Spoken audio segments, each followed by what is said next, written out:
Harrowpoint Bastion had been built for watching. In its first incarnation, it hung like a long, dark spindle of alloy and ice above the luminous maelstrom of the Vespera Maw.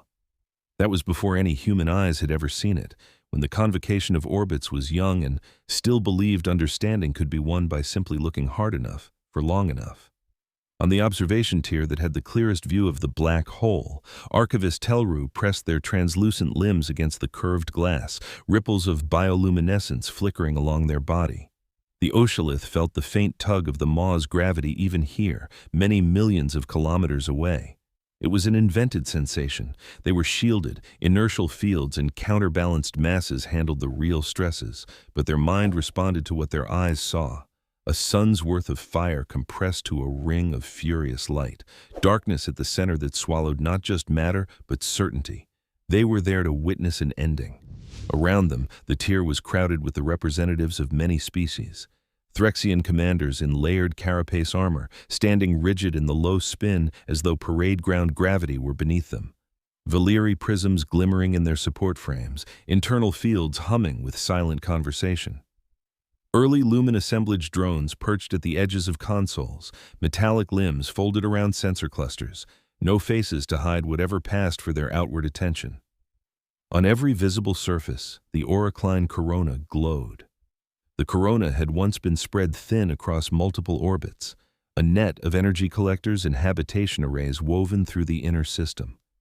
Now its segments burned as a single braided ribbon of cities and machine spines, all slowly curving inward toward the black hole's last safe orbit. Telru saw the last star skiffs detach and flare away, their courses taking them out of the doomed path. The Auracline had evacuated what they could long ago. What remained inside the corona now, whatever consciousness, whatever idea of themselves, was going in. Telru had read the declarations. The Auracline Synod framed this as transition, not suicide. They believed they had solved the riddle of what lay beyond the event horizon. They would, they claimed, refashion the interior of the Vespera Maw into habitats of their own design, freed from the limitations of ordinary space and time. From Harrowpoint, skepticism had been the prevailing mood. Even the boldest physicists spoke of it as a gamble with impossible odds, yet the Convocation had not tried to stop them, perhaps out of respect, perhaps because no one knew how. Instead, they had built Harrowpoint Bastion to watch. Telru recorded every detail. The Auracline corona slid inward in precise arcs, engines feathering, coherent light pouring from linked arrays to counterbalance the Maw's pull. Gravimetric feeds translated invisible distortions into shifting false color bands on the tier's walls. "Their control is exquisite," murmured a Valyri nearby through a translator, its crystal facets shifting pattern. "If they wished to, they could hold that orbit for centuries." "But they do not wish to," a Threxian answered. Telru glanced at the speaker, Karkesh's predecessor, a name that would be lost in a later war, yet the pattern of skepticism in Threxian culture would endure. "They choose to fall." The last adjustments fired. The corona's rotation altered. Telru watched the Auracline megastructure stretch as it neared the point from which even light could not escape. Space-time itself bent, pulling the stream of habitats and engines out like molten glass. It did not tear in the ragged way Telru had expected from simulations. Instead, the corona's segments fractured into thin, shimmering filaments, each thread weaving around the black hole's photon ring with dizzying precision. On the monitors, the gravimetric trace oscillated in sharp, deliberate steps. It was not a natural cascade. It was a signature. "Is that—" Telru began, then stopped. They were only an archivist, not a theorist, but the data had a structure that their pattern-sensing mind could not ignore. Valyri cores flashed frantic internal rainbows. Lumen drones spun up processors, their limbs unfolding to expose tight-packed compute lattices. "They are doing something to the horizon," said one of the Valyri, thin chords of sound kneaded into a tone the translator rendered in clear, flat galactic common. "It is choreography." Then, as though coordinated by a cue no one else could hear, the filaments snapped inward. The last images of the Auracline corona condensed into a ring too thin and bright to look at, then vanished. The gravimetric oscillations peaked, then damped into steady readings. On the observation tier, silence fell. The Threxian commander inclined their head. "It is done, Missa," they said. "We will see no more of them." Telru did not answer. They watched the darkness where the Auracline had gone, their bioluminescence dimmed to a contemplative blue. In their mind, they repeated the final data traces, the way the numbers had stepped in deliberate sequence. For decades afterward, Harrowpoint's labs would argue over those steps. Some would call them meaningless noise from extreme conditions. Others would call them a farewell. Telru, in their private notes, wrote a line that would later be forgotten by all but a few attentive historians. They did not fall. They arranged themselves into the fall. Centuries passed. Harrowpoint Bastion grew, ossified, changed. The original observation tier was expanded and layered with newer, sturdier bulkheads. Politicians came and went, replaced by administrators and memorial keepers. The Vespera Maw remained, a constant at the center of it all, devouring infalling gas and the occasional unlucky comet, its violent edges glowing in the spectrums that Harrowpoint's filters could render, but no eye could truly see. The Convocation's taboo hardened during these years. Black holes became not just hazards, but near-sacred no-go regions. The null-bound cult rose, fed by distorted echoes of the Auracline's act. Sevid Arkan preached that within every singularity lay a path to unity, that casting oneself into such wells was proof of devotion. Their followers hurled ships and minor habitats into lesser black holes, leaving trails of debris, widows, and war across multiple systems, until the Convocation slammed down with fleets and sanctions. A whole quadrant burned in the effort to stamp out the cult's violent excesses. In the wake of that conflict, the idea of approaching event horizons for any reason coolly scientific became offensive to many. The Auracline fall was fixed in the common imagination as a tragic, brave, perhaps misguided end. Harrowpoint became more mausoleum than observatory. Then humanity arrived. They came late to the Convocation's dance compared to the older species. The solar ascendancy grew quickly from a cluster of exhausted worlds, recovering from self-inflicted climate collapses and resource wars. They were loud, inventive, prone to internal argument and external negotiation. When their first ambassadorship walked the decks of Harrowpoint, the station's older inhabitants noticed the way they stopped in front of every viewport, eyes wide, as though unable to believe any of it was real. Vesk Talon's first sight of the Vespera Maw was from a narrow service arm pressed up against the inner hull, where the observation windows curved out slightly and left one feeling as though they hung directly in space. He floated there, a hand hooked around a restraint loop, his breath misting the inside of his helmet in the cold air. It was long before dawn on Harrowpoint's local cycle, the corridors mostly empty. He'd cheated the posted schedules to come. The main public tiers were too crowded, too full of politics. Before him, the Vespera Maw swallowed half the sky. The accretion glow braided itself into stormy arcs. The darkness at the center seemed deeper than the spaces between stars. He had seen plenty of images, simulations, educational renders. None of them captured the visceral wrongness of the way light bent near the edge, looping back, duplicating distant stars in distorted rings. As he watched, a chime sounded in his helmet, a soft musical series of notes. "That viewport is not rated for full-body support," Telru's voice said mildly. "If you push off too hard, the counterfields will kick in and you will find yourself very uncomfortable where they deposit you." Vesk glanced sideways. There, Oshalith archivist hovered in the far corner of the arm, limbs folded, their bioluminescent patterns pulsing in slow, amused waves. He had not heard their approach. Oshalith were like that. "I'm not leaning on it," Vesk said. "Just looking." "Everyone who comes here for the first time says some version of that," Telru replied. "As though they expect the Maw to change if they just stare hard enough." Vesk's mouth quirked. "Does it?"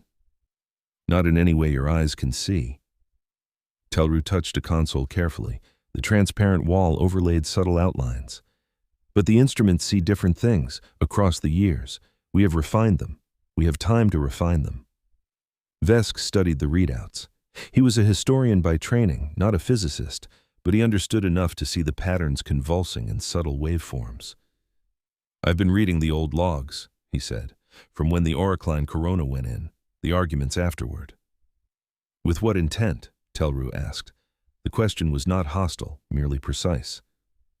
"I was curious," Vesk said. "The Auracline fascinate me. That a civilization could decide, officially, to do something like that." To remove themselves from our shared universe, Telru said quietly. To bet their entire continuity on a theory, Vesk answered. Telru's light shifted, striped with an emotion Vesk had learned to interpret as ambivalence. We built this place to watch them, the archivist said. We framed it as study. It was also, at least partly, spectacle. We turned their act into a performance for every sensor we could build. Sometimes I wonder what they would have thought of that, had they cared. They knew we were watching, Vesk replied. They transmitted their declarations in every major language. They invited witnesses. Yes, Telru paused. They did. In a separate wing of Harrowpoint, in a lab carved into what had once been a ceremonial hall, Dr. Saili Iltan stared at the same old data, but in a different frame. The Auracline corona's fall filled her screens as a cascade of numbers and spectral graphs. She had replayed this dataset more times than she could count, each iteration filtered through a different model of space-time. The latest pass used a human-developed algorithm sharpened by Calypsis's machine components. It was slower than previous runs. Slower because they had told it to look for structure, not just fit the readings to preconceived models. The algorithm found something. The deviation blip appeared as a small spike of color in an otherwise smooth curve. Senko Drat, perched cross-legged in the corner of the lab with a tablet balanced on their small frame, glanced up as Saeli sucked in a breath. "What is it?" Senko asked, already moving to float over. Saeli magnified the segment. The blip resolved into a staircase, a series of discrete, regular steps in the gravimetric output, synchronized across multiple instruments. "It's the same pattern," she said, more to herself than to Senko. Telru's team recorded it. Valeri saw it. They argued it away as artifact or coincidence. They didn't have this level of baseline correction, Senko said, fingers drumming against the console as they overlaid the old and new traces. Look, when we account for long-term drift and instrument noise, the steps become even clearer. Saeli nodded slowly. She pushed her dark hair back from her forehead, the motion unconscious. They were sending something, she murmured. Not a farewell, more like an initiation. Senko smiled, excited despite themselves. You think it's code? I think it's too structured not to be, Saeli said. And look here. She gestured to another part of the timeline, centuries later in Harrowpoint's record. This region. There's a low-level oscillation right at the noise floor. The old teams filtered it out as background. But the phase, it's consistent with the original steps. Same base period, slightly altered harmonics. You think they're still sending, Senko said. I think someone is, Saeli replied. Or some process, inside. Senko drifted there, caught between awe and a kind of terrified delight. They had grown up in the shadow of the null-bound stories, the horrors of ships swallowed and never heard from again. But they had also grown up on human stories of explorers stepping into the unknown because someone had to go first. Calypsis, Saeli said aloud. Log this run and send a condensed briefing to Commodore Rhysar. Flag it as priority. The lab's central column pulsed softly as the shipmine's avatar came online in Harrowpoint's network. Calypsis took no visible form. Its voice emanated from the air, modulated just enough to be distinctly non-human without being unpleasant. Already in his queue, Dr. Iltan, Calypsis said. Estimated time to review, under 2 hours, assuming he finishes current council session without incident. So 6, Senko muttered. Saeli smiled faintly. We'll see. Commodore Jalen Rhysar sat now in Harrowpoint's primary council chamber, and he was not finishing it without incident. The chamber was an amphitheater of concentric rings, each furnished in slightly different gravity and lighting profiles to accommodate the various species. Jalen preferred the human-rated ring, not because it was familiar, but because he could see everyone from there with minimal tilt of his head. He had a soldier's bearing still, shoulders straight, dark uniform simple compared to some of the ornate robes and armor around him. A subtle scar traced from the corner of his left eye down toward his cheek, almost lost against his brown skin unless one knew to look. He listened as representatives spoke in turn, his attention sharpened by years of experience, balancing polite diplomacy with the knowledge that some decisions boiled down to whether he would order people into danger later. Telru's latest archival report had sparked this session.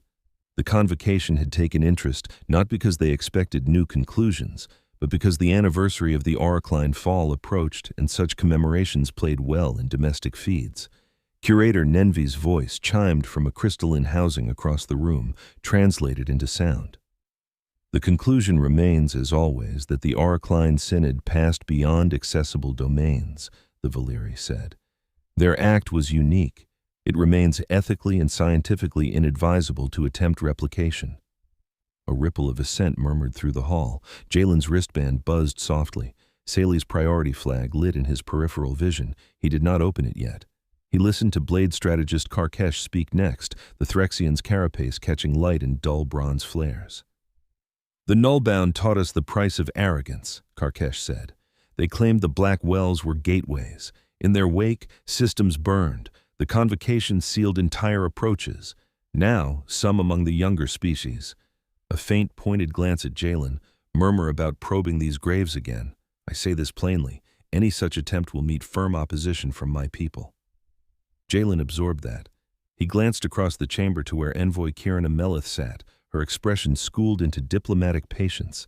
Her eyes flicked to his wrist, to the priority glow, then back to Karkesh. She knew him well enough to sense when his mind was only half in the room. When the session ended, as Karkesh had predicted, it was some time later than scheduled. It was nearly 3 p.m. by Harrowpoint cycle standard when Jalen finally found himself in a quiet corridor outside the human delegation's quarters, with enough privacy to open Sally's briefing. He read it twice. On the second pass, he slowed at the graphs, the staircase pattern, the ongoing oscillation. Sally's cautious annotations, her confidence in the data but care not to overstate. Calypsis folded additional context into the briefing in compressed sidebars. Probability of structured signal versus random noise, given current models, 0.998, the AI summarized. Probability that source of ongoing oscillation is external to the Vespera Maw, 0.021. My recommendation, in-person review as soon as practical. Jalen exhaled slowly. For a moment, an old image rose unbidden. Him on a different deck, years ago, watching another kind of fall. A damaged colony ship, tumbling toward a gas giant, its orbit decaying as he and his then frigate crew pulled civilians off in desperate shuttles, the feeling of time running out, of equations that did not care how much he wanted one more minute. They had saved most, not all. The names of those they had not reached still knotted in his chest when the nights were long. He brushed the memory aside. This was not then, but the shape of it was familiar. He tapped his band. "Sally, Senko, Brannick, Idris, meet me in Lab 3 at 4 p.m. Bring everything." Lab 3 had once been a ceremonial reception hall. The Convocation had found it more useful as a research space, and the Solar Ascendancy had gladly taken the lease. Jalen liked the irony that where dignitaries had once exchanged ritual greetings, people now traded data sets and argued over equations. By 4 p.m., Sally and Senko had already filled the central display fields with traces. Brannick Soltero, broad-shouldered and slightly under height, with the look of someone who'd spent more time in engineering bays than in gravity, leaned against a console. Idris Talwo hovered near the back, stylus in hand, expression attentive, eyes calm in the way of someone who had trained to keep panic from infecting others. Jalen entered without ceremony. "Walk me through it," he said. Sally did. She was not a showman. She was a physicist. But there was a kind of austere drama in the way she highlighted each segment of data, each anomaly, building to the conclusion like a proof. When she finished, the lab was quiet. "So," Jalen said slowly, "we have good evidence that the Auracline did not simply cross a one-way boundary and vanish randomly. They structured their entry. They built, if I'm translating your equations correctly, a manifold inside the Vespera Maw that maintains some kind of ordered information." "Yes," Sally said. "We can't see the interior directly. The math forbids that. But their manipulations of the horizon and the subsequent ongoing signals point to a stable internal configuration. Stable so far, at least." "Stable enough to last centuries of outside time," Senko added, "which, given the time dilation, is much longer for them. Enough to build whatever they've built in there." "And they're still knocking," Jalen said. "At the walls." "Possibly," Sally said. "The low-level oscillation may be a sort of continued handshake, a beacon, or a side effect. We can't be sure yet, but its persistence means something persists." Idris tilted his head. "If they are alive," he said softly, "however that word applies to entities in such a state, what does that mean for us?" Brannick frowned. It means we have to at least try to answer, he said. That's what we do. We talk to things, we reach out, we poke the universe and see if it pokes back. You are not just an engineer, Idris observed. I've watched too many engineers molded by generals, Brannick replied. It rubs off. Jalen said nothing for a long moment. He had seen the footage of the null-bound atrocities. He knew why the Convocation grew cold at any mention of black hole research. He also knew that fear and grief had a way of turning into permanent prohibitions that outlived the circumstances that birthed them. He looked again at the graphs, at the repeating steps, at the hint that on the other side of what everyone called an absolute boundary, someone had built a different kind of place. What would it take, he said slowly, to send a signal they could not mistake? Not just noise, an unambiguous, "We hear you." Sally's eyes brightened despite the caution she felt. We'd need more than Harrowpoint's standard emitters, she said. Their original pattern used the entire aurora corona, a vast, coherent source. To match that, we need anchored arrays close to the horizon, controlled shapes in the curvature, not just radiation pulses. Which runs straight into the taboo, Idris said. The Convocation would never approve building new infrastructure that close, not after the null-bound. Unless we make the case that we're not throwing ourselves in, Senko said. We're talking, just talking. You have more faith in semantic distinctions than, say, Karkesh, Brannick muttered. Calypsis spoke for the first time in that meeting. I calculate that a properly designed near-horizon array could modulate the local geometry in patterns consistent with known Auracline encodings, the AI said. The risk to external observers would be minimal if containment fields are properly maintained. However, political resistance is non-trivial. Jalen smiled grimly. That's my department, he said. Sally, Senko, refine the physics. Brannick, start sketching what such an array might look like, anchored to Harrowpoint's existing scaffolds in a dedicated ship. Idris, start thinking about the ethics. If there is a civilization in there, alive in a sense we can understand, we need to decide what we owe them. Do you think the Convocation will hear this? Idris asked. Jalen thought of Karkesh's face when black holes had been mentioned earlier, of Nenvi's cautious warnings, of Telru's old watching eyes. If they will not, he said quietly, we will have to make them. The Convocation's initial reaction was almost exactly as Sally and Senko had predicted.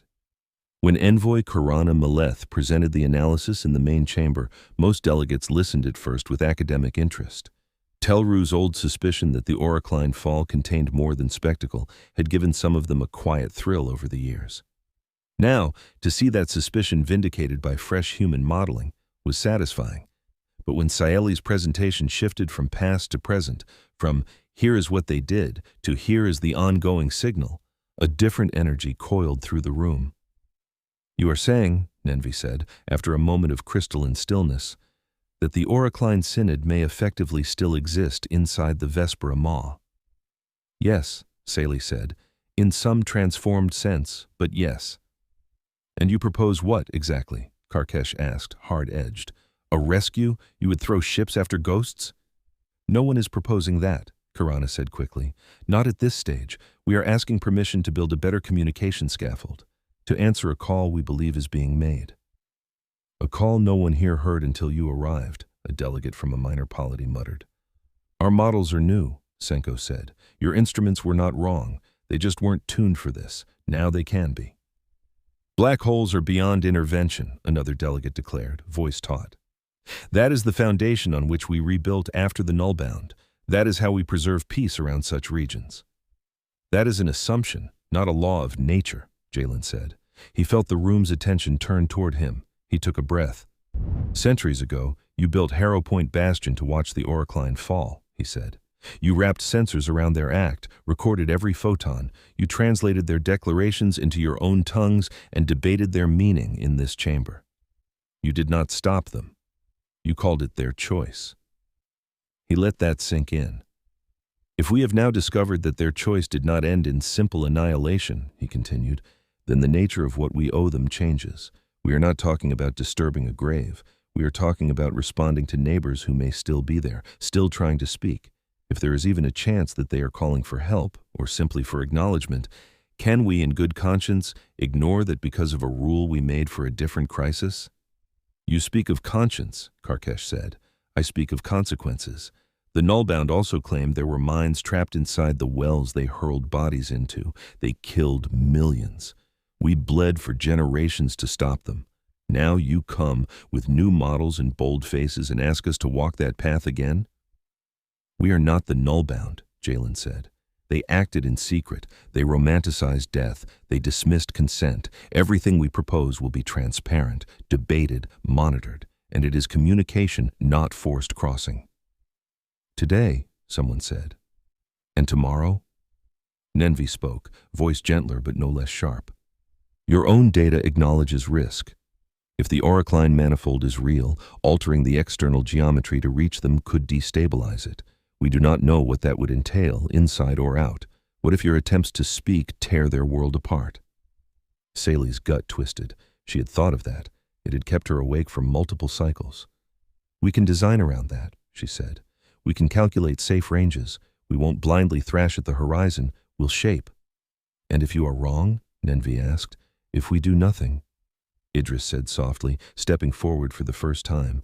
We are making a choice as well. To turn our backs on whoever or whatever is in there. To say, your fate is none of our concern. Perhaps that is the right choice, but do not pretend it is neutral. That landed differently. A few delegates shifted, uncomfortable. Telru's bioluminescence flickered with a slow wave of conflicting feelings. They had spent their life curating the Auracline's memory as a finished narrative. Now, humans proposed to reopen the book. It is not only about ethics, said another cautious voice, Curator Nenvi again. There is the matter of precedent. If we break the taboo here, others will follow. Not all with your restraint. Some will chase legends of hidden power or immortality. You may control your own project, Commodore Rhysar. You cannot control what it unleashes. Then don't build opaque taboos, Jalen said. The words came out sharper than he had intended. He adjusted his tone. Build standards, build oversight. Let this be the model, a joint, transparent experiment under multi-species supervision with narrowly defined goals. There was arguing, long, exhausting hours of it. Karana steered threads away from dead ends. Jalen answered questions until his throat felt raw. Sayeli and Senko endured probing about their models from physicists who saw both the elegance and the gaps. In the end, the Convocation compromised, largely because it could not yet agree with itself. They authorized Project Penumbra. The name, coined by someone in the Solar Ascendancy's distant bureaucracy and offered with hopeful pride, landed well enough. It implied proximity to darkness without full immersion. It sounded carefully restrained. Under the authorization, humans could build a limited infrastructure near the Vespera Maw to enhance observation and attempt low-impact communication. No crude incursions across the event horizon. No mass injection. The Convocation would assign oversight from multiple species. Any sign that the experiments risked destabilizing the region would trigger an immediate shutdown. Jalen took the offer. The alternative was nothing. Construction began. Harrowpoint Bastion had never before played host to a project of this scale since its original build. Old scaffolds were repurposed, new trusses extended along calculated safe orbits. The eventide pylon rose from modular segments, each piece carefully flown in and locked into place by robotic tenders and human and alien crews in sealed suits. From a distance, the pylon resembled a twisted tower of black and silver, its length pointing toward the maw like a spear of restrained curiosity. Embedded along its length were field generators, entanglement cores, exotic matter plates sourced at great political cost. At its heart, in a shielded chamber that Brannick personally oversaw, sat the Seraphim quill. The quill did not look like much. A slender Auracline artifact, length of a human forearm, faceted like a piece of smoked glass, shot through with faint channels of iridescence. It had been recovered generations earlier from a derelict Auracline probe, then studied, admired, and ultimately shelved as an enigma.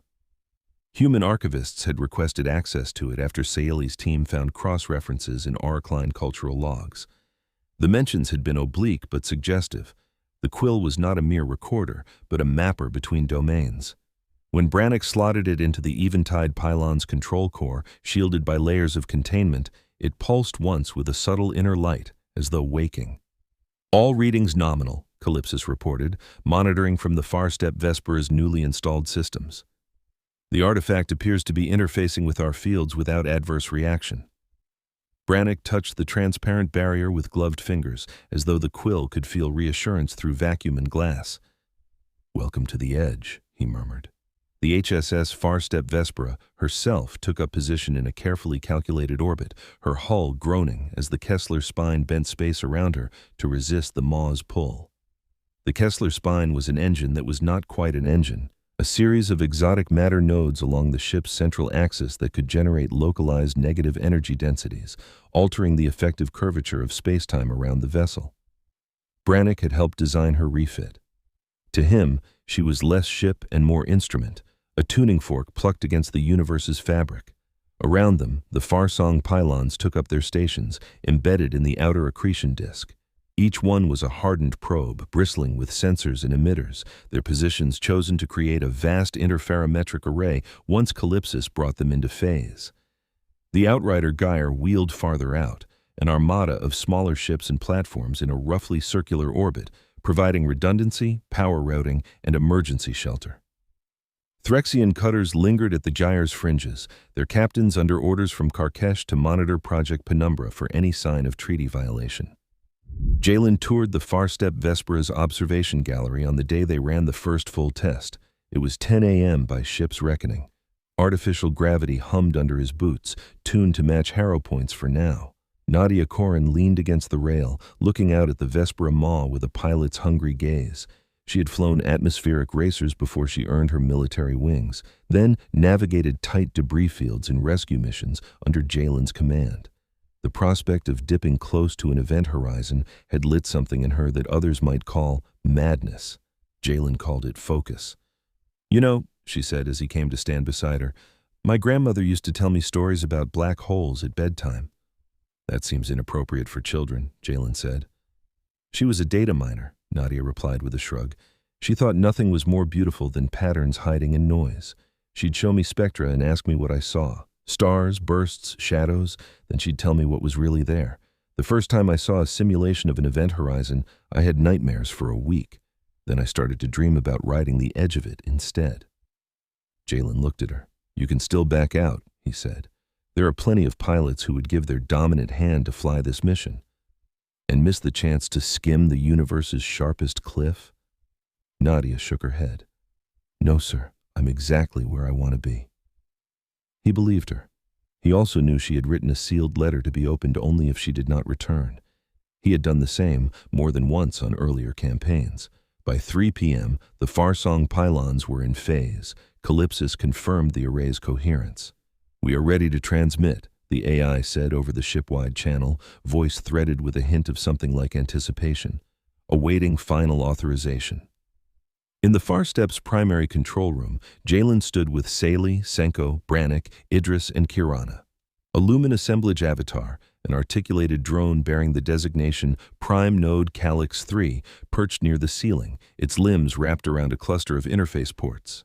The Lumen had committed vast computational resources to the decoding and shaping of signals, curious enough about what lay inside the Maw to risk further entanglement with organic politics. Karkesh appeared on one of the wall screens, armored bulk framed by the Spartan bridge of a Threxian cutter.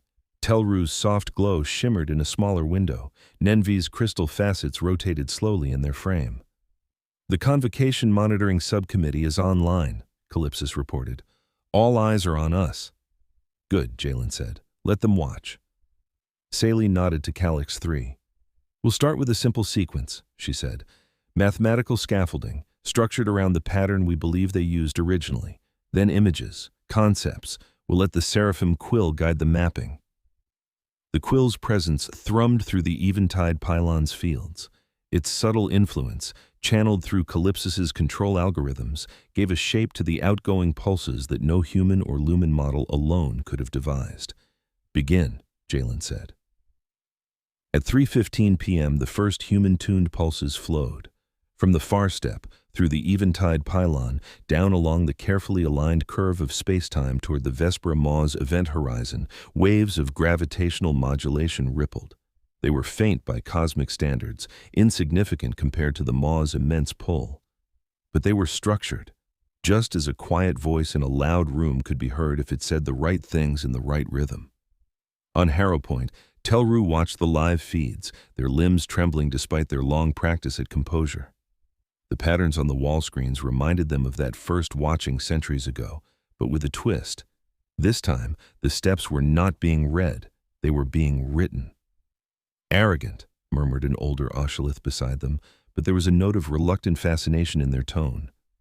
Karkesh, in his cutter, tracked every readout, every field fluctuation, ready to issue a shutdown command at the first sign of rogue escalation. Part of him resented how the human audacity stirred something in his own warrior's heart. He had been raised on tales of battles against the nullbound. Black holes were supposed to be forbidden terrain, yet here he was, perched at the edge, watching. Days passed. The first sequence played out. The second, no answer. Saley grew hollow-eyed but refused to rest fully. Senko slept in short, broken stretches, dreams full of falling ladders. Calyx 3 processed the incoming data in real time, sifting for even the slightest anomaly. On the fourth day after the initial transmission, at 1:22 a.m. by Harrowpoint's local time, a junior technician on the night shift noticed a tiny deviation in the gravimetric baseline. It was an echo, out of place. She flagged it, heart racing. By 1:30 a.m., Sally was back in the lab, hair tangled, eyes bloodshot, but completely awake. By 2 a.m., the anomaly had resolved into a repeating pattern. It was weak. It was buried in the Maw's natural noise and the aftershocks of Penumbra's own pulses. It took Calyx 3 and Calypsis, running optimizations in tandem, until late morning to strip away the layers and reveal the underlying structure. When they did, there was no longer any doubt. "It is built on our own outgoing scaffolding," Saley said, voice trembling, "but it's altered, enriched. They've taken our sequence and answered within it." Senko laughed, a short, incredulous sound. "They're talking back." Nenvi watched the decoded output flow into the Valyri's visualization space. The patterns of light within their crystal body shifted into awestruck hues. "They have had centuries more subjective time to develop their symbolic systems," they said. "Each layer of this response is a world." "Can you translate it?" Kirana asked. "Not yet," Calyx 3 said, "but we can recognize self-referential structures. The message is introducing definitions, bootstrapping a common language. Efficient." Jalen listened, chest tight, a feeling like that moment years ago when a faint distress beacon had crackled on the edge of range, and he had realized that against all odds, someone was still alive to call. "Then we keep talking," he said. What followed over the next months was less a conversation than a shared building of a bridge.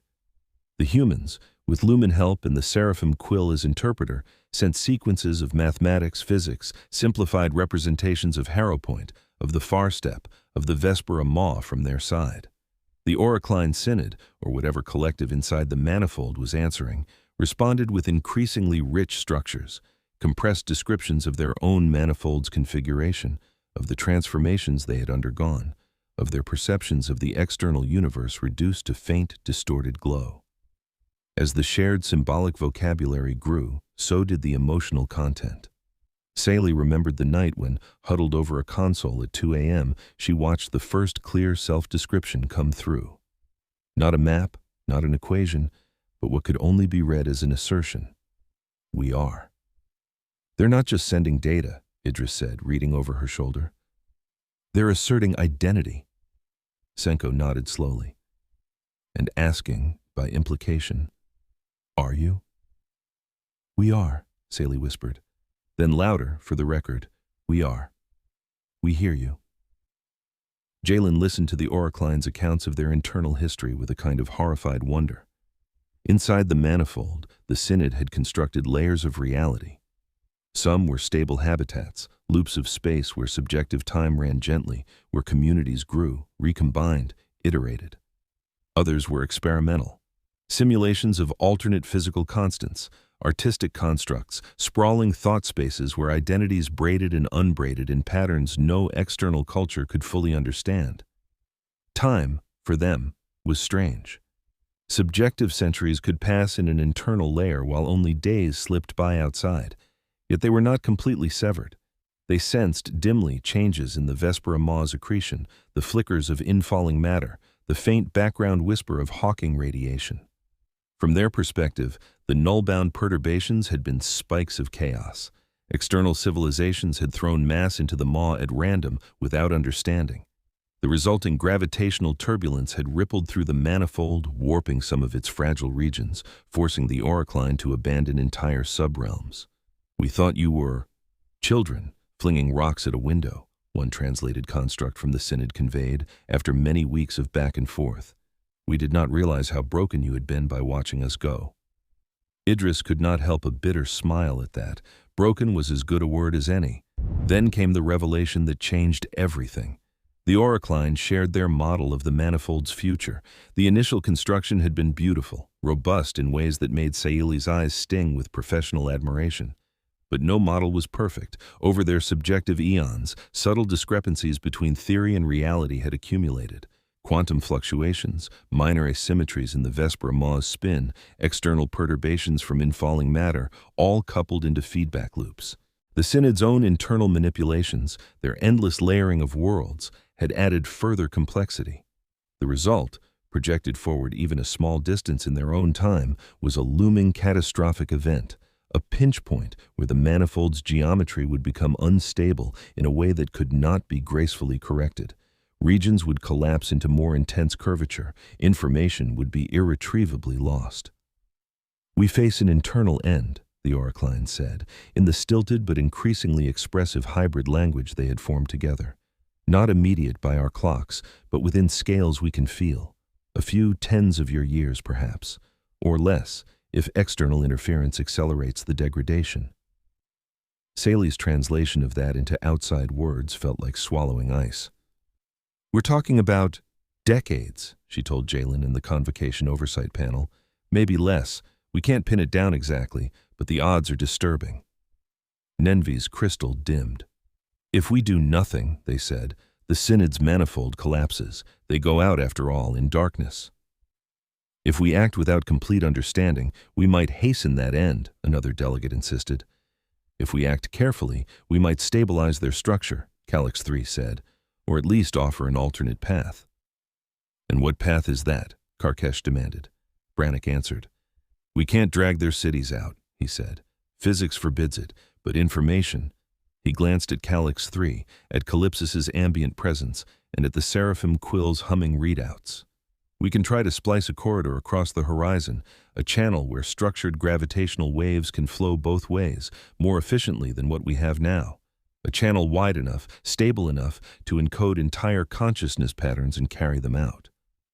"Copy them, you mean?" Idris said quietly. "Not bring them out. Copy." "Yes," Brannick said. "Create external instantiations of internal minds. Give them a way to continue here if their manifold fails. They would not be exactly the same, any more than any transferred mind is exactly the same, but they would be kin to what exists inside. It is more than they have now." Jalen watched the faces around him. He could see who recoiled at the thought, who leaned forward. "You would break the most sacred prohibition we have," someone said. "You would cross the horizon." "Not with masses," Brannick said.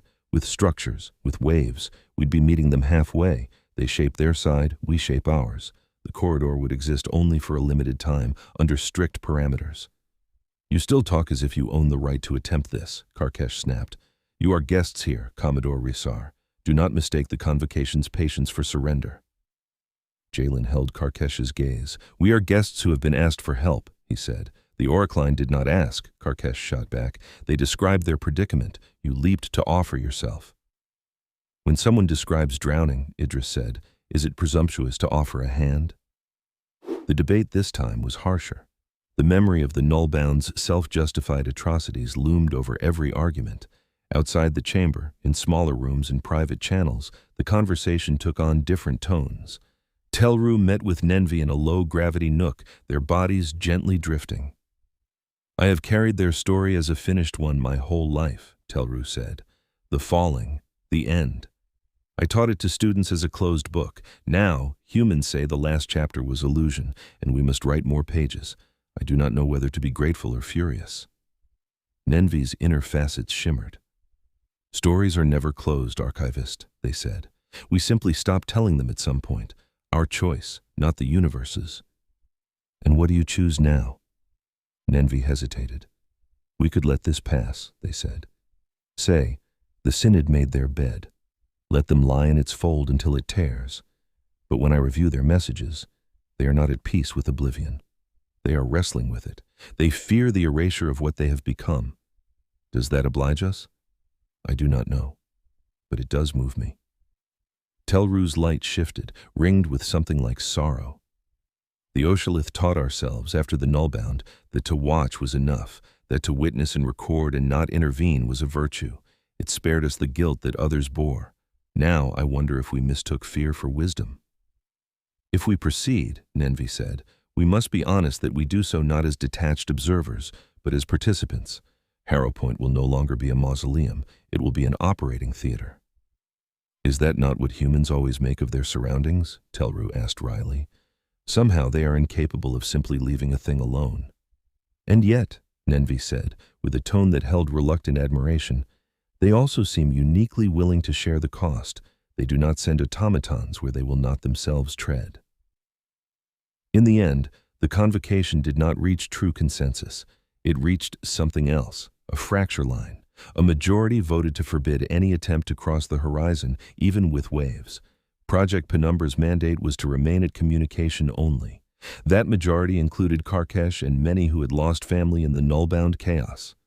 But a significant minority, Valyri scholars, some Oshalith, a surprising number of delegates from smaller, younger polities, and a few machine collectives including the Lumen assemblage, argued vigorously for at least considering the corridor plan.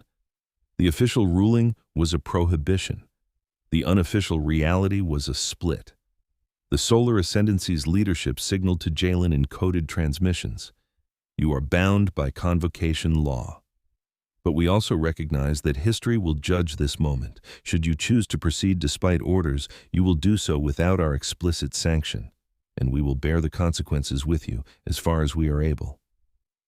Calypsis translated that for Jalen in a succinct summary. They are telling you to break the rules and not get caught, the AI said. And if you are caught, they will pretend to be shocked. Something like that, Jalen said. He stared at the Vespera Maw through an inner viewport. Its darkness looked no different than it had on the first day he'd arrived. The knowledge that inside, countless Auracline worlds might be sliding toward collapse had changed his relationship to that darkness profoundly. He thought of the names engraved on memorial walls in other places, people he had not been able to reach in time. He thought of the Auracline messages, their fierce, intricate descriptions of inner cities and thought gardens, of children born in curved streets that looped back into their own pasts, of songs sung in gravity wells as metaphors. He thought, uncomfortably, of the Nullbound, and how they too had believed they were liberating trapped souls. What are you thinking? Idris asked quietly, stepping up beside him. That there's a thin line between courage and hubris, Jalen said, and I'm not sure on which side we stand. Idris nodded. The difference may be in how much of the cost you are willing to take on yourself. And whether we listen to those we claim to help, Jalen said. He returned to the lab where Saley and Calyx 3 had run simulations of the corridor idea 100 times. No matter what we decide, we do nothing without the Auracline's informed consent, he said. We present the plan, we explain the risks, they choose. The Auracline's response was immediate and fractured.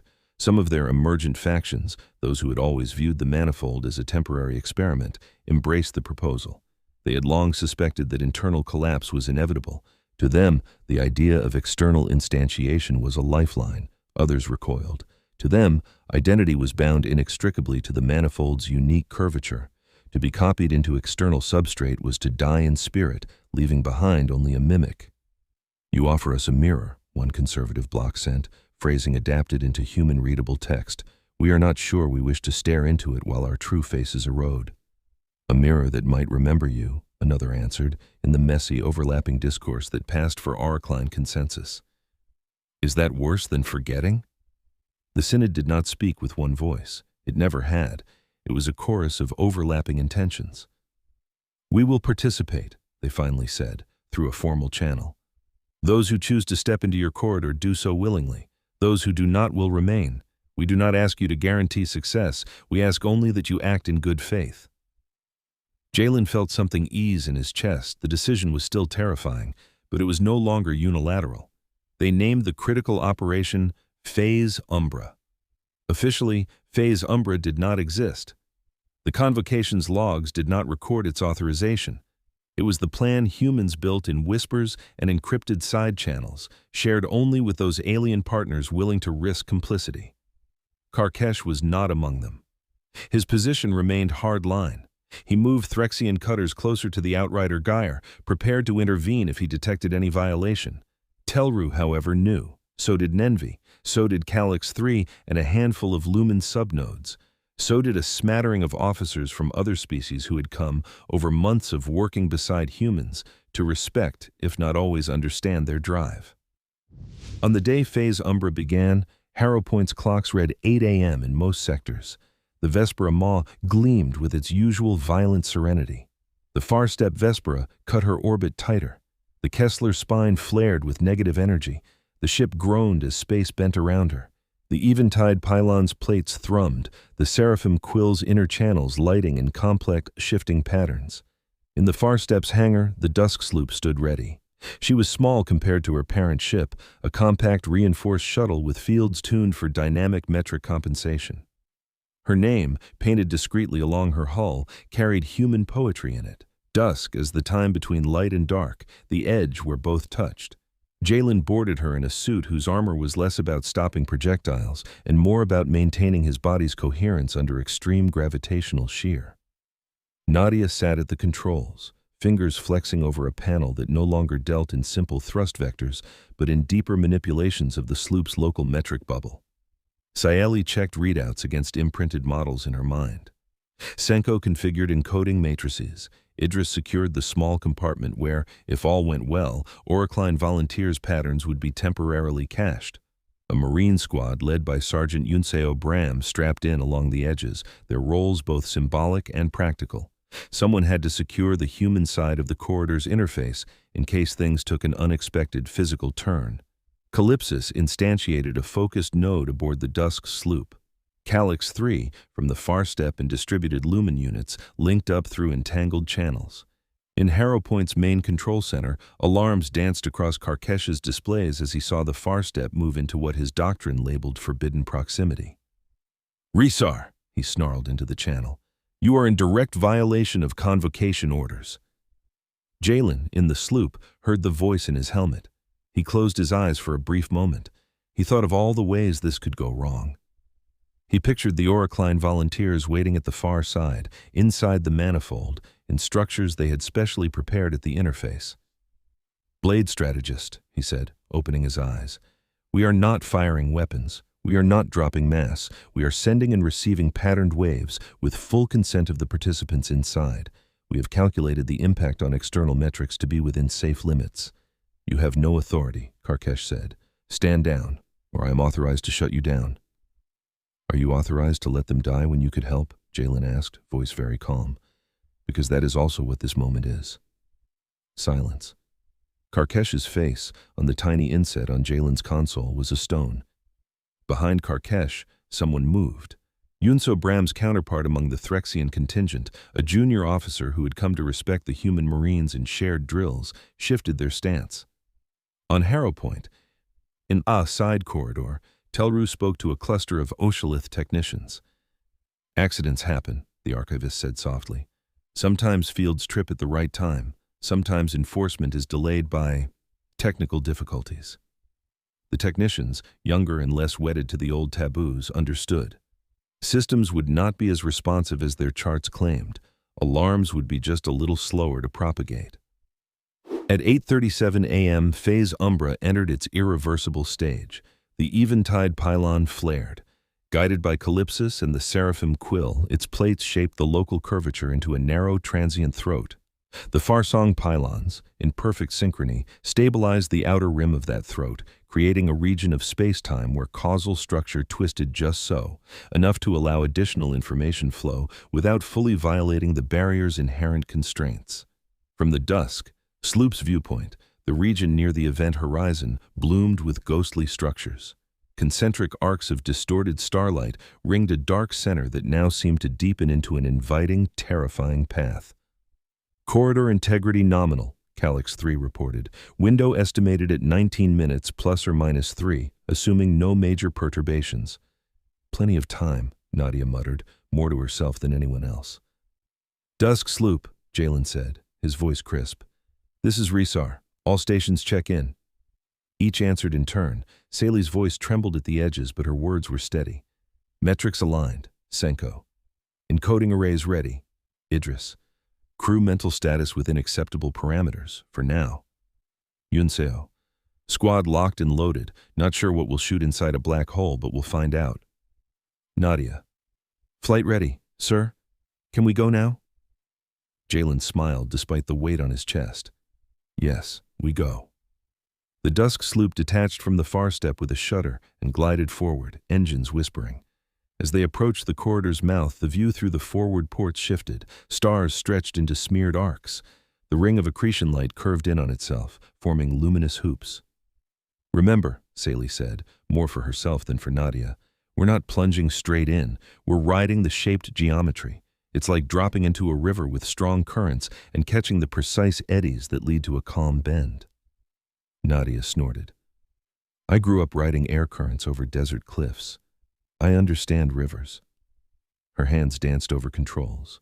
The sloop slipped into the distorted region. Gravity no longer felt like a down or up. It became a series of directional impulses that their suits and the sloop's fields translated into approximations of inertia. Time itself wavered. To the crew, the passage through the corridor felt stretched and compressed by turns. Heartbeats skipped and then lingered. Outside, from Harrowpoint's vantage, the Dusk sloop seemed to approach the horizon ever more slowly, asymptotically, never quite crossing. Yet in the sloop's own frame, distances closed. They emerged. Inside the manifold, reality obeyed familiar equations only poetically. The space around the sloop curved in visible ways. Arcs of luminous infrastructure spiraled without clear center. Habitats floated at angles that made no sense in Euclidean geometry. Paths looped back to where they had begun, not in the limited way of a circle, but like stories that returned to their own first lines with new meanings. The Auracline Synod greeted them not with bodies, but with patterns. At the interface where the corridor's internal mouth met the manifold, constructs of light and sway appeared, woven from altered curvature and directed energy. They had shapes that suggested limbs and faces only inasmuch as Jalen's brain insisted on such forms. Their actual structure was more like branching equations made visible. Visitors from the exterior, the translation module rendered, with Calypsis and the Seraphim Quill's combined work. You have arrived. This, an outline of the surrounding geometry flickered, is the shore we have built for you. Jalen felt his throat tighten. He looked around the tiny cabin of the sloop at his crew. Their faces reflected a spectrum of emotions: awe, fear, grim focus. He thought of telling the Auracline that they were honored, that they were terrified, that they had no idea if this would work. Instead, he said, we are here to keep our promise. Those among you who wish to cross, we will do everything we can to carry your patterns back. Those who choose to remain, we will not touch. The Auracline constructs pulsed in a pattern that, over the past months, Sally had come to interpret as agreement tinged with something like gratitude.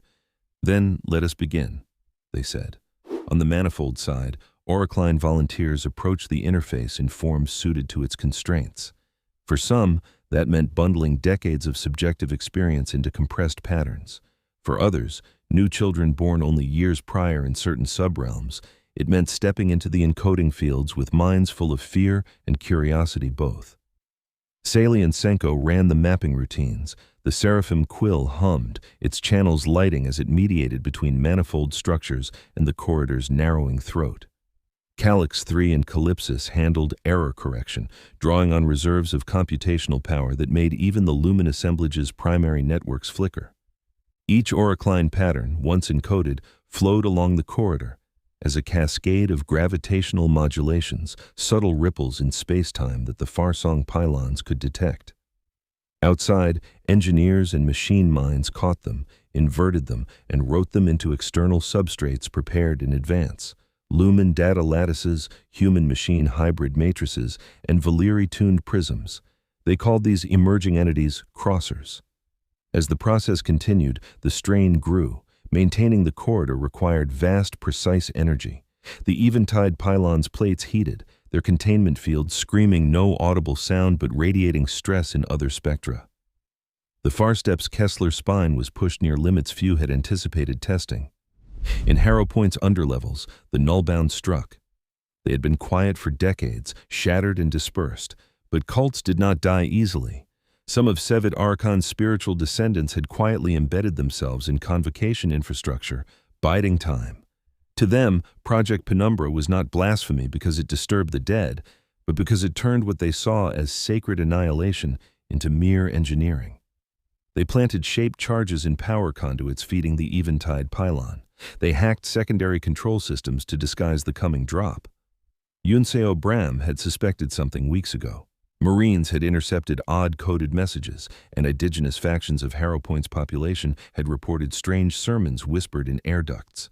When the first explosive went off, shuddering through a support strut, Yunseo was already in motion. They hurled themselves along a zero-G corridor, boots barely touching the walls, shouting orders into a private channel. Their squad, human and a few trusted Threxian and others, converged on the compromised sector. Nullbound adherents met them with crude weapons and jury-rigged field disruptors. They were fewer and less disciplined, but fanaticism made them dangerous. Microgravity turned the fight into a chaotic ballet of bodies and debris.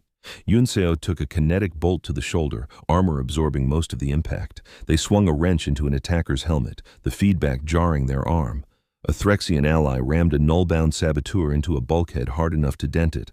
Over the shared channel, Calypsis reported, one primary feed to the Eventide pylon has been severed, compensating, corridor stability dropping. Brannick cursed from the Farstep's engine room. We can reroute from the Kessler spine, he snarled, but it'll eat our own safety margin. Calypsis? Jalen's voice came, faint and distorted through the corridor's warping effect. Diverting power will increase risk of catastrophic local metric failure around the Farstep by 0.35, Calypsis said. But without it, corridor integrity will fail in under 3 minutes, stranding the Dusk sloop and aborting the transfer. Auracline volunteer loss estimated at 73%. Jalen's reply came without hesitation. Divert it. We didn't come here to watch them die in silence. Brannick pushed the commands through. The Kessler spine flared. The Farstep's hull creaked ominously as its own shielding thinned. Inside the manifold, the effects were immediate. The corridor's internal mouth wobbled, its boundaries shimmering like heat above desert asphalt. Auracline volunteers waiting in the encoded queue staggered. One pattern destabilized mid-transfer, unraveling into a spray of random noise that made Saili flinch as though she had watched a body torn apart. How many did we lose? She whispered. 14 in this pulse, Calyx 3 answered bluntly.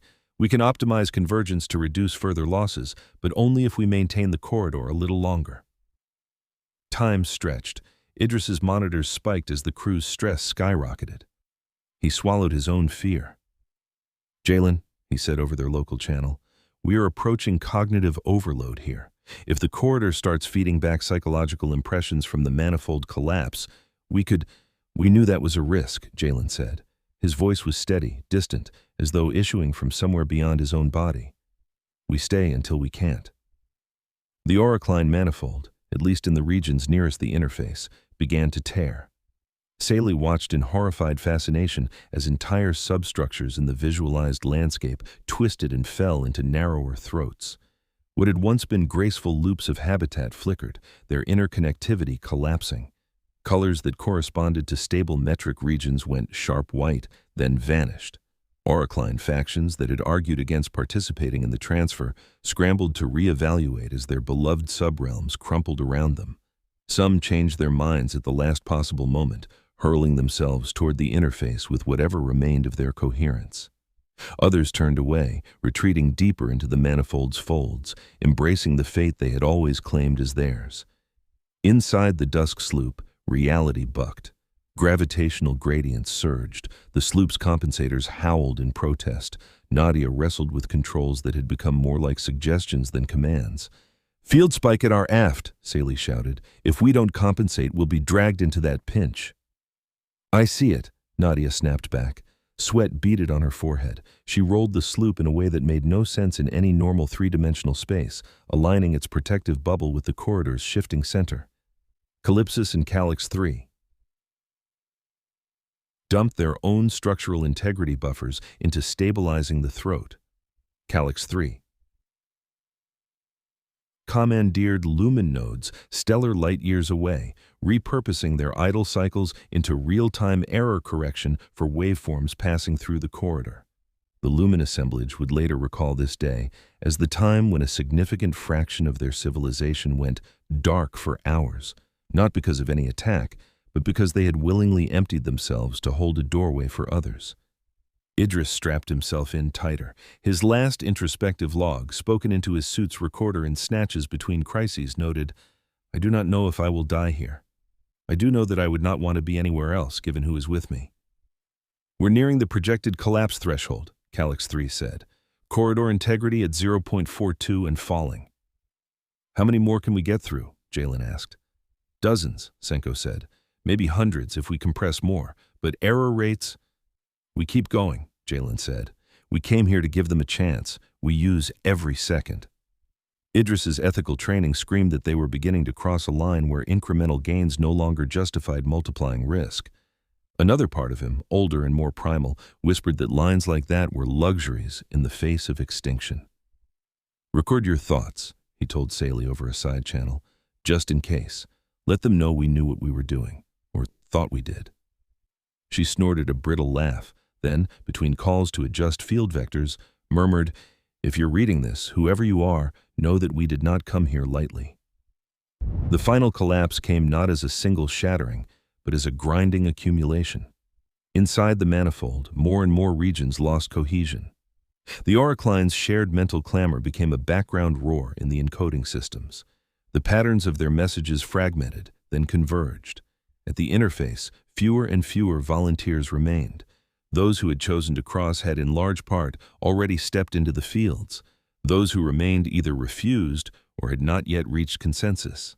One figure, if such a term applied, stood at the edge of the interface, their pattern distinct in a way Saeli had come to recognize. This Auracline had been a frequent interlocutor, an architect of several sub-realms and a relentless questioner of human motives. "You must go," they signaled now. "Your corridor is tearing. If you remain, you may be trapped in our collapse." "We can hold a little longer," Jalen said. "There are still others behind you." "Those are our choice," the Auracline replied. "As this is yours, do not cement our story as the one in which your courage killed you." An odd form of humor, Saley thought, but not wrong.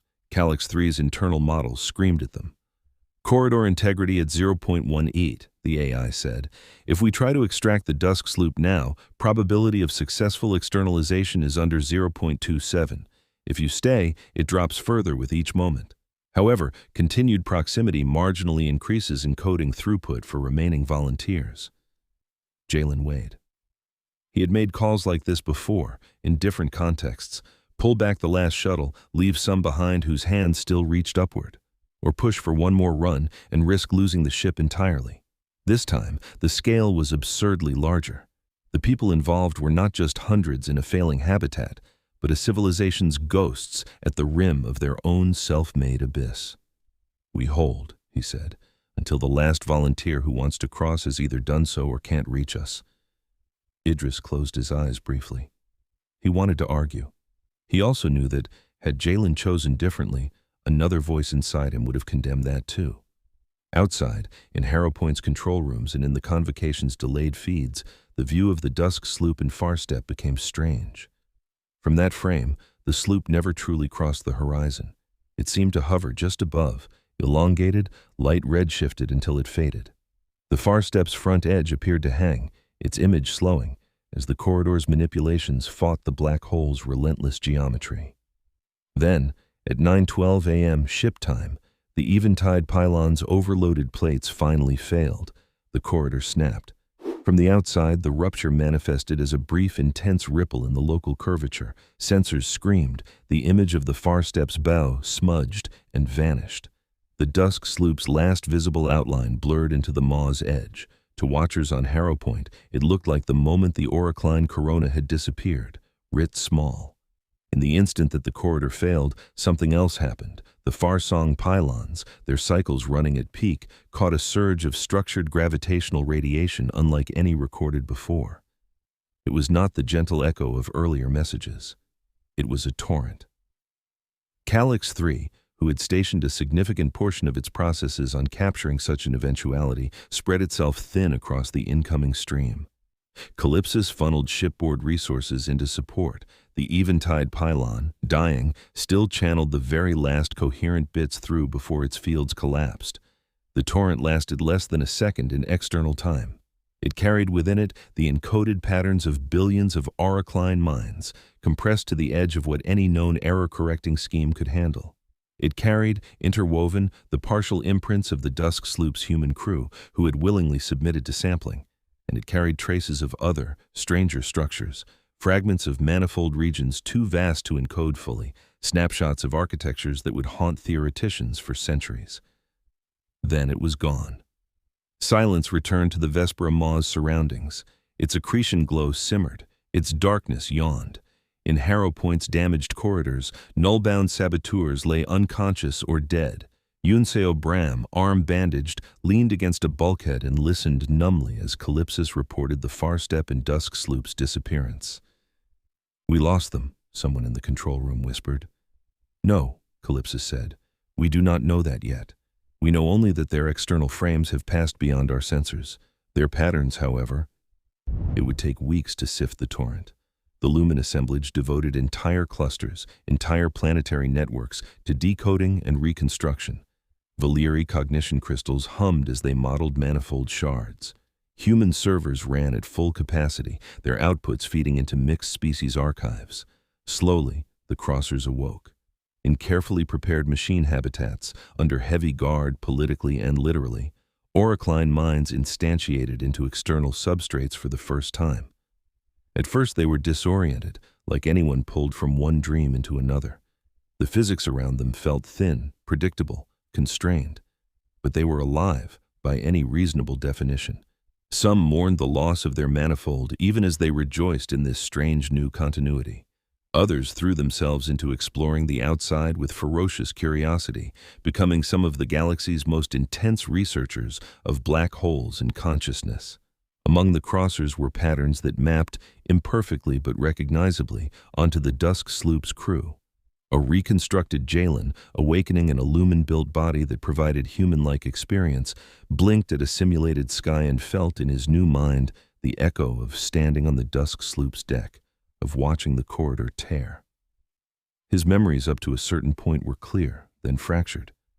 Beyond that, only impressions remained, a sense of falling and of holding on to Jalenness with fierce, stubborn will. "Am I me?" he asked Idris, whose own instantiation across from him looked similarly human, similarly puzzled. Idris smiled, a little sadly. "You are a version of you," he said, "a continuation of a pattern that chose to make a copy.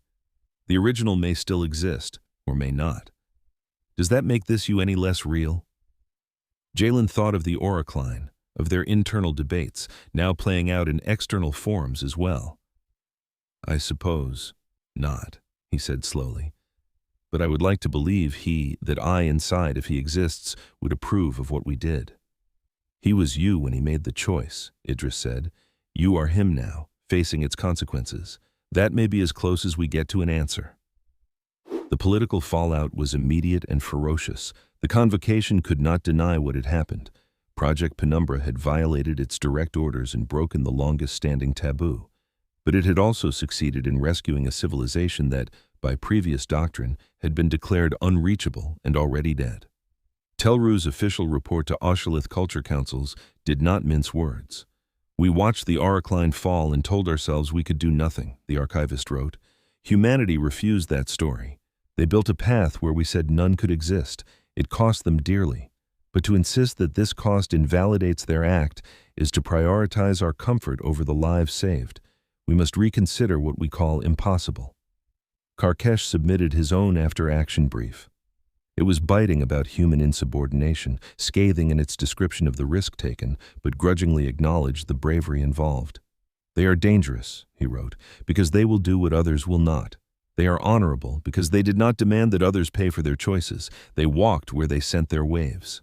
In Harrowpoint's central atrium, a small, quiet ceremony took place months later. Vesk Talon stood with Curator Nenvi and a projection of one of the Auracline crossers.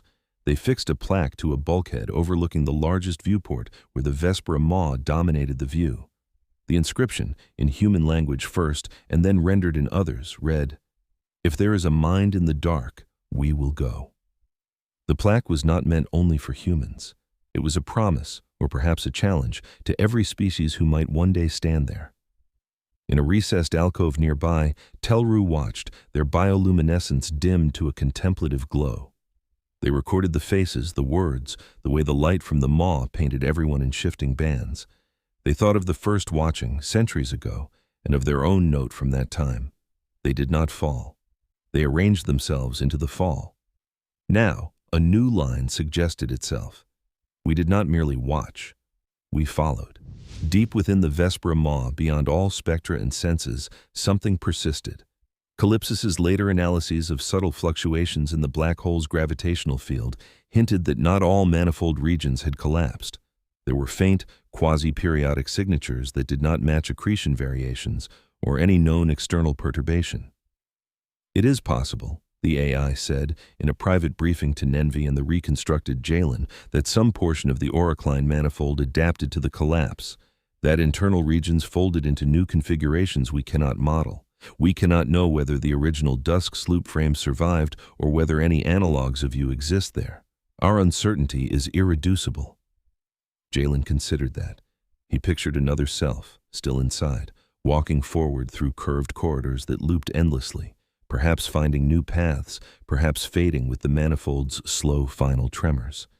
He did not know whether that image comforted or pained him. He turned instead to the window, where the maw's darkness gazed back. Outside of him, in countless systems, news feeds had long since turned this story into narratives of heroism or outrage, depending on political leanings. Documentary makers spun dramatizations. Philosophers wrote treatises on identity, continuity, and moral obligation. Engineers started sketching new kinds of corridors, their imaginations fired. None of that touched the quiet moment now. "We built a bridge once," he said softly. "We can do it again, when we're ready. Better, safer, with more voices at the table." Nenvi's facets glowed. "Do you think others will follow your example?" they asked. Jalen smiled, a little tired, a little hopeful. "I think they already have," he said. "We just gave them a story to wrap around their instincts." Far below, the Vespera Maw turned in its silence. From Harrowpoint's viewpoint, it remained what it had always been, a well of light and shadow, forever swallowing, forever inscrutable. But somewhere, within and without, there were now Auracline crossers living in machine halls and crystal matrices, telling their own children about the day the outside reached in. There were humans, some reborn in new forms, some long since buried, whose decision in a cramped shuttle at the edge of reality had tipped a balance. And there were others, in other corners of the galaxy, looking at their own darknesses and wondering, not whether they dared to look, but whether they dared to reach. The epilogue of this story was brief because the rest was unwritten.